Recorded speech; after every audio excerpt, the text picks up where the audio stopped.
wasn't even the worst movie.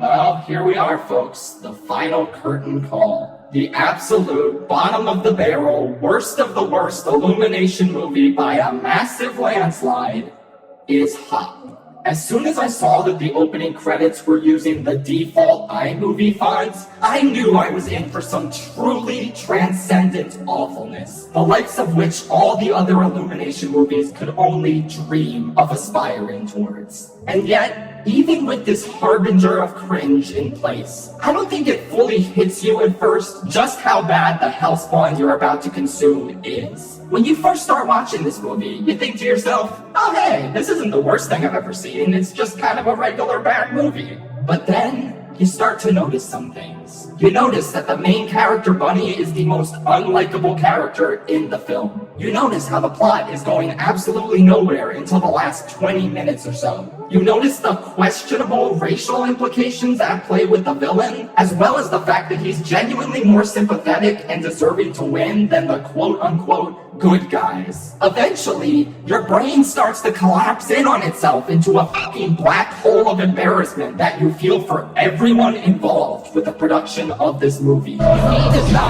When the Bunny sat down to ask David Hasselhoff for advice with his internal conflicts, I had to ask myself out loud, is this real? Is this a real movie that I'm actually watching right now? Or is this a prank?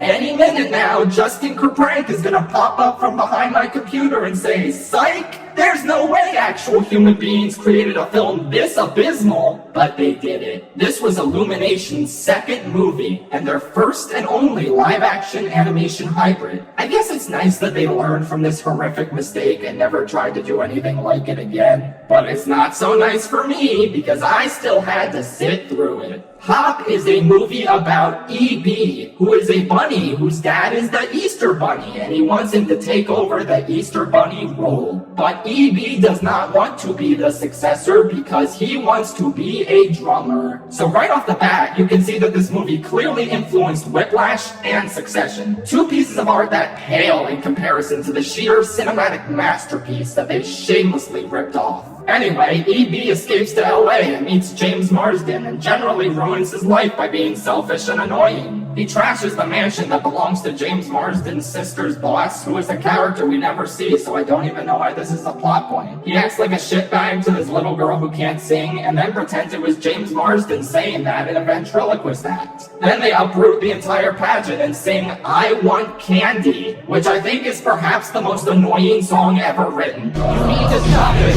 Uh-oh, James Marsden needs to make sure nobody knows the bunny can talk, and he's constantly gotta hide him. But then they just go to a diner and the bunny talks to the waiter and she doesn't care that he's a talking bunny. So does it matter if people know the bunny can talk or not? Because it doesn't seem to matter at all. That's the cool thing about this movie. Not only do none of the scenes flow together into a coherent narrative, but the scenes also just happen without any consequence whatsoever. Like I said, the boss who owns the mansion isn't in the movie, so it doesn't matter that they wrecked his house. The girl gets mad at James Marsden for embarrassing her in front of everyone at the pageant, but then that's forgotten about entirely and seems resolved by the end. And then I guess no one gives a shit that a bunny can talk, so who cares about hiding the bunny? E.B. goes to audition for David Hasselhoff's talent competition. And yes, this is a major plot point and the bunny's entire plan for getting famous. And he asks David Hasselhoff, "You look surprised I'm a talking rabbit." And he says, "My best friend's a talking car." Get it?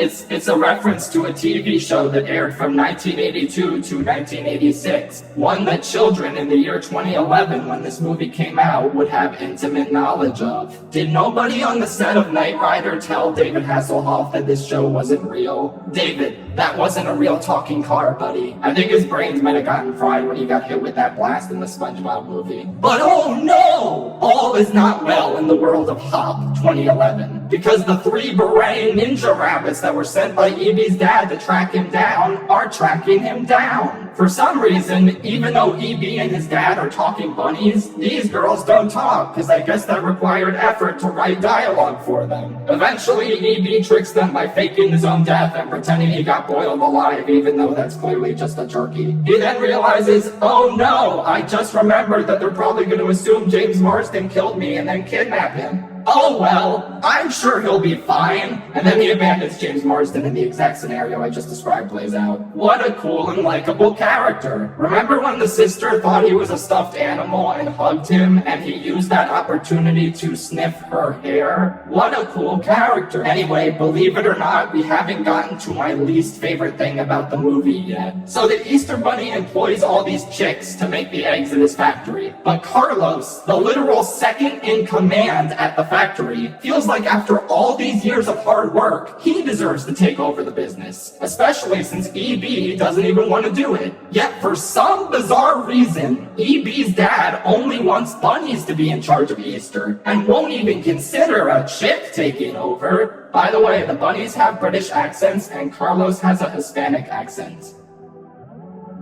So yeah, like I said, for some bizarre, unexplained reason, EB's dad really does not want a chick to be in charge of the factory. So Carlos decides that he wants to take over by force and seize the means of production for his fellow workers. But uh-oh, that's evil. So it's a good thing the good bunnies can fight back against those evil chicks and maintain control in the end, and force the chicks to do their bidding. What a happy ending. Okay, so putting aside any readings you might want to take away from the text on your own time, if you just look at what happens in the movie on the baseline surface level, Carlos literally does nothing wrong until the last 20 minutes. I'm serious. For 2/3 of this movie, he merely tries to imply to EB's dad that he should consider letting a chick take over the business. So if the movie wants him to be the antagonist, it doesn't work because he does nothing antagonistic. There's no reason why he shouldn't be put in charge of the factory, and he's trying to make that fact clear peacefully. When that doesn't work, he takes over by force, and it feels warranted, because he deserves it more than this stuffy old moron and his piece of shit son. I was actively cheering when he was trying to kill EB, because I don't know how you could watch this movie and not want EB to die a slow, painful death. Literally, the only bad things Carlos does is trying to kill James Marsden. Like, yeah, okay, he didn't really do anything bad, so that's kind of fucked. And replacing Easter candy with bird food, which is just such a dumb thing the movie pulls out of its ass in the final act. Like, they never established that Carlos had a problem with children eating candy. It reeks of something they just threw in there so the children in the audience could finally have a reason to root against Carlos, because it's blatantly obvious that he was right the whole time. But do you want to know the real kicker? The most insane fucking thing about all of this is the fact that at the end, with absolutely zero hesitation after EB requests it, EB's dad appoints James Marsden as the new co-Easter Bunny. Wait a minute, Mr. EB's dad. I thought only bunnies could be the Easter Bunny. What exactly is the problem with the Hispanic chicken who's been your loyal second in command for years being in charge of Easter? What's so different about this mediocre guy with zero qualifications that allows him to take over? What's the difference, huh? What's the difference, motherfucker? But yeah, James Marsden gets to be co-Easter Bunny just cause he really wanted it and he really loves the Easter Bunny. I mean, there was also a whole montage where he did some training for it.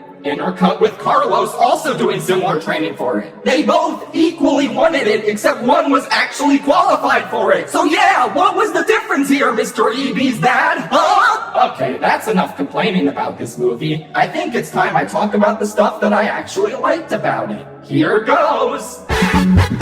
And that's everything I liked about it. Wow, that was a pretty short list. Essentially, this movie is on the exact same level of quality as the live-action Smurf movies, except without Gargamel in them. And Gargamel was the only good part of those movies. So, yeah. There is nothing of value in this movie whatsoever, and it is legitimately one of the worst movies I've ever seen in my life. You really have to get on my bad side to be a 1 out of 10 movie. But this one absolutely earned it. I fucking despise everything about it, and I sincerely hope people don't actually watch it every time Easter rolls around. I can't think of a more fitting end to such an abysmal, soul-crushing ranking. I'm free! I'm free!